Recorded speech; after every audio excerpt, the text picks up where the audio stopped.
What's up, Sun Bros? Back here with more Dark Souls 3 in the Dancer of the Boreal Valley boss fight room. So as I had said in my previous video, kind of messed up and the recording of this fight cut off. So there's actually, the same as when we were here in the beginning of the game, there's a woman sitting here. And you can see the blood on the ground now, but there's a woman sitting here, and she's the one who, at the end of the Yorm video, or after we fought Yorm the Giant, I should say, we were teleported to this room, and I cut the video off with me standing here with her behind us. And so what actually happened was I was standing here, and I went like this, like just by accidentally hitting the right bumper, and I stabbed her and killed her. Now it results in the same thing. Interesting fact, you can actually, at the very beginning of the game, before you've even fought Vort, down at the bottom of those stairs and you run up here, you can kill her, and that will actually trigger the Dancer to fall down from up by that window there. And you'll have to do that boss fight then, which is, it's tough now, so it's really tough when you're like level whatever, 10 or 15 or 20 or whatever the hell we were way back at the beginning there. But if you do kill her at that point, it gives you this bonfire and also gives you access to this area of the game very early, so you can go up there if you have the stones for it, as Hawkwood would say. You can head up there and try and get yourself some items and stuff early game that are definitely not meant to be had until later. So yeah, anyway, we killed the Dancer in this room. Those doors shut. This whole place lights on fire. And we get a basin from this woman before she dies, and that triggers the fight. So you kill the Dancer, and now we're going to use that basin here, place it, and that's going to drop down this ladder and give us access to Lothric Castle.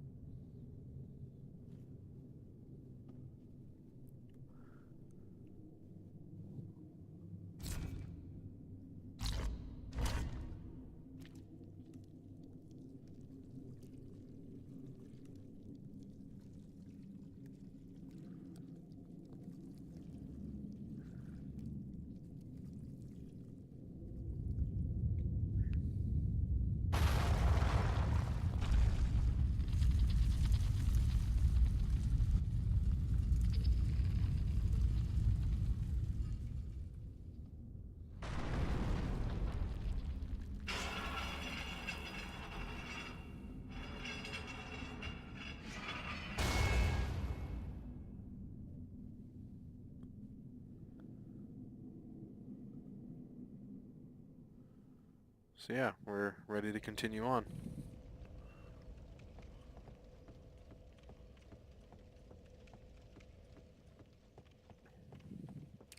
So we're going to head up into this room, unless I don't think we want to go. No, we're not going to go here quite yet. Yeah, we're not going to go down that way. There's a cathedral knight down there. As you can see, I think he's wielding a great hammer or something, but he's a great mace. He's a pretty hefty dude to fight. We will be going there, but we're not going to go there yet. We're going to head straight through here to the right. Now, there's going to be a knight in this room. There's going to be a few knights, definitely, and a cleric, as you can see, wandering to the right there. So that cleric will actually heal the knight. So you definitely want to be always taking out the clerics first. Just like that. See, he'll cast a heal and heal up his boy.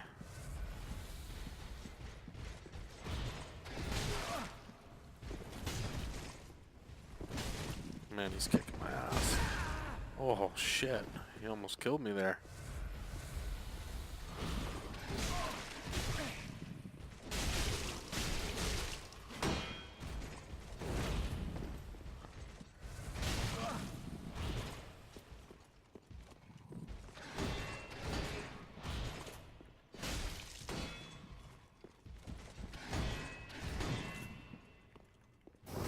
There we go.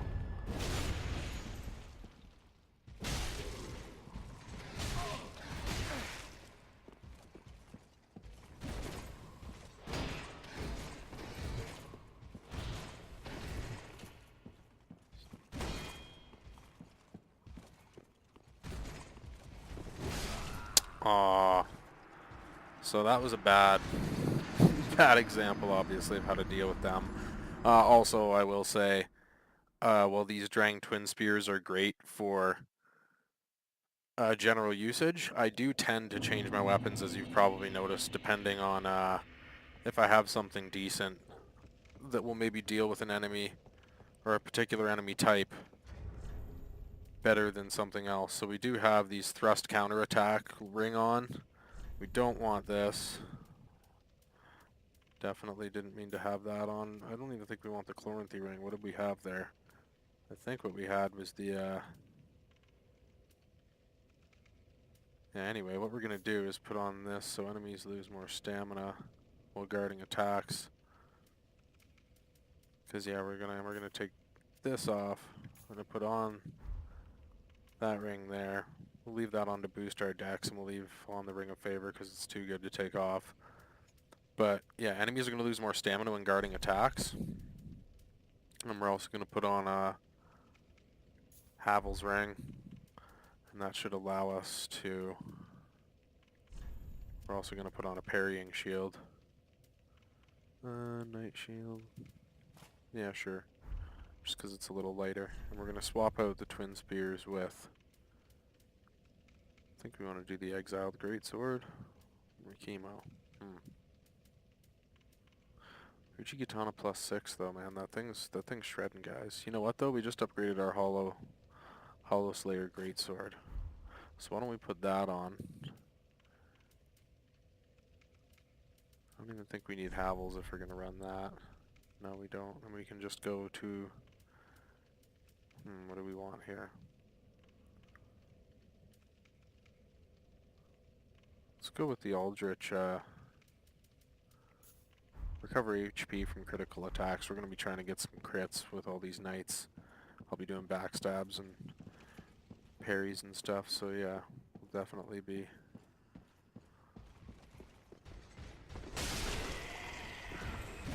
So yeah, you can see like we staggered him with that, as well as one-shotted the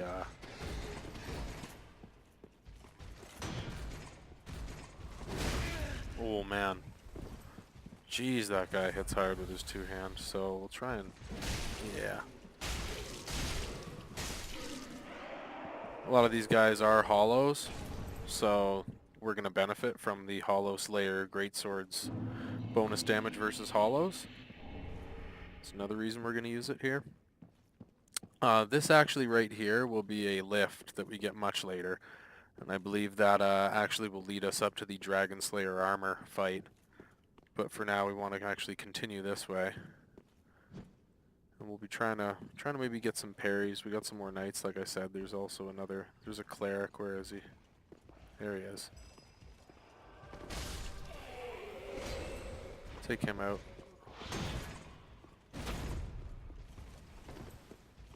We got a spear guy and a sword guy here, so we're gonna try and deal with them. Hopefully get a backstab here. Oh, I can't believe we didn't get that one.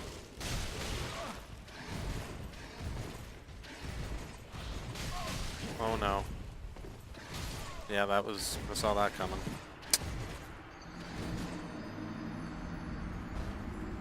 So this is obviously not going to be that easy. This is late game now.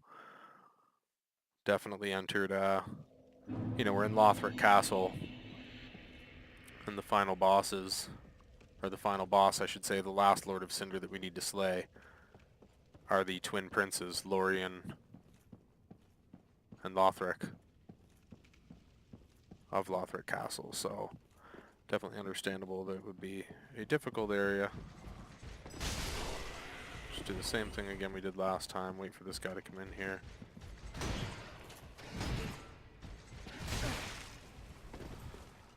Well, I want to see what the HP recovery is. Oh man. And he just wrecks my stamina, especially the red eyes, like so fast. They just break right through your shit.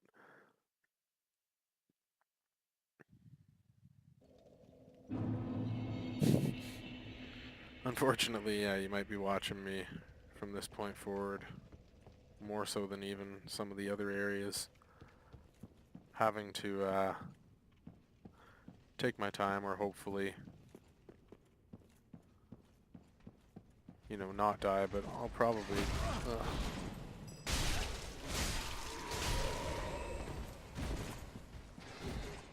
Give me my souls, even though I only had 800.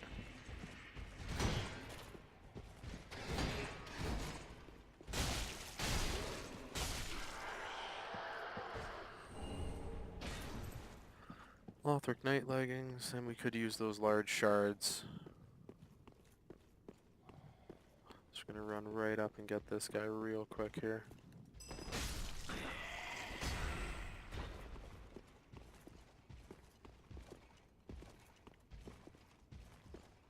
Try and bait this guy down here. We have to. There we go. So let's oh no. It's a respectable heal that gave us off the crit. We're gonna try and get another one here. Oh.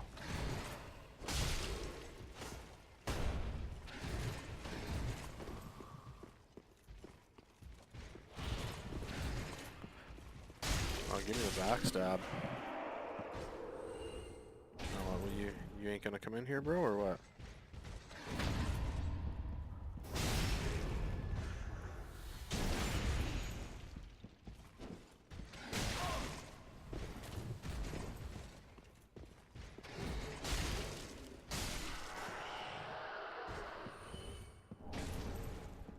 So yeah, there's obviously going to be some difficult stuff coming up here.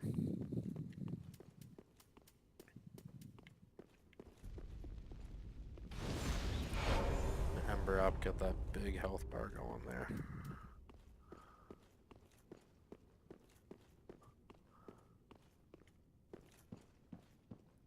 This is actually a bonfire right here. There's another one not too far ahead as well, actually. One thing I will say about this area is there's no shortage of bonfires.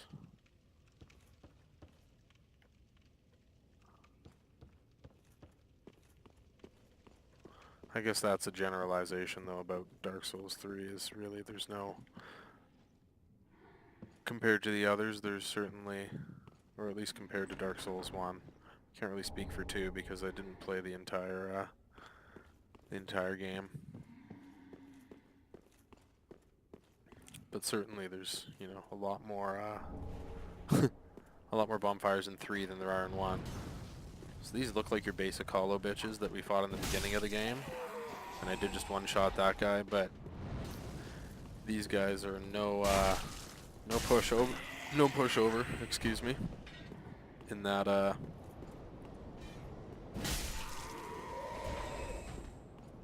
they will do serious damage to you if they hit you, way more than the guys at the beginning of the game.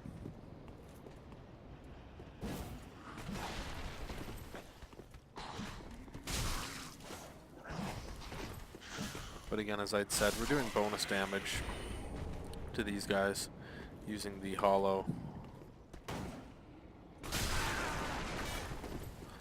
That was bad. Come on, come over here, dude.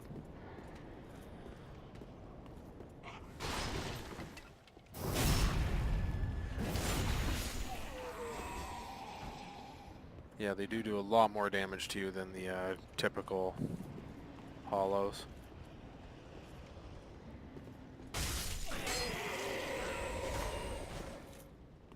Saw their hands. Saw their hands on the wall. Yeah, they do a lot more damage to you than the guys who look the exact same from earlier in the game. Now in here, there's a winged knight. There you can see his twin axes, which I'm hoping he's going to drop for us. I'm actually going to sprint for the ladder he's going to drop on us. We're going to try and get up top here before he can do anything. And we're going to want to land a plunging attack on him here.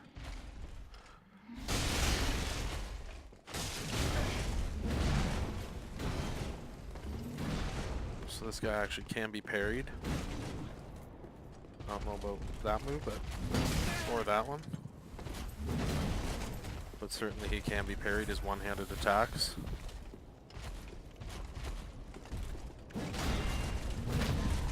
that. Give me back a little health. And we'll lay him down. Oh, he didn't drop the twin axes. Would be nice if he did, but oh well. We'll see. If we die, maybe we'll get to fight him again. I don't know if there's an item up here.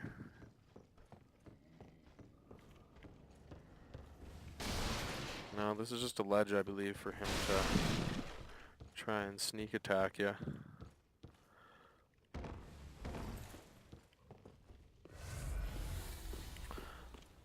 I'm not going to be too conservative with my Estus here, knowing that we've got another bonfire basically right here. Oh man, the dark sign up there in the sky.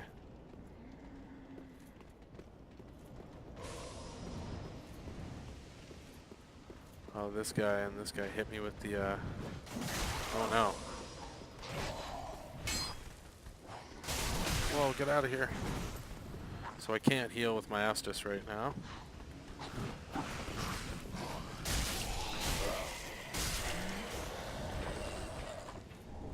Gonna wait for this effect to wear off of us before we go back up there. Grab 2 more chunks. So yeah, you can see, as I said before, the Titanite chunks are pretty plentiful in this area. Oh, you asshole. Come up. I believe he's up that tower there to our right.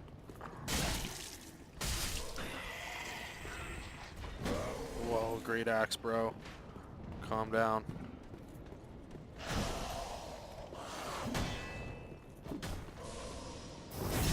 That little health boost.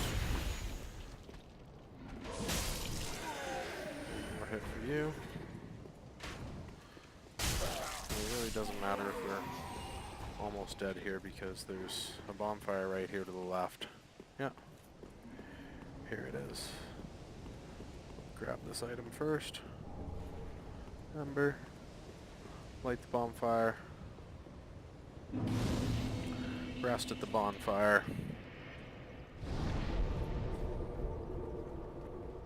And that item up there to the right and around to the right is where we're going to be going first of all. But I'm going to kill this knight that's over here before we do anything. So you can see this bridge, this dragon. I don't know if it's just the one, but yeah, you can see he's moving. He ain't dead. So as soon as we try and cross that bridge, he's basically going to blast fire and knock us backwards across the bridge if we're not careful. So we're actually going to roll off that bridge first thing before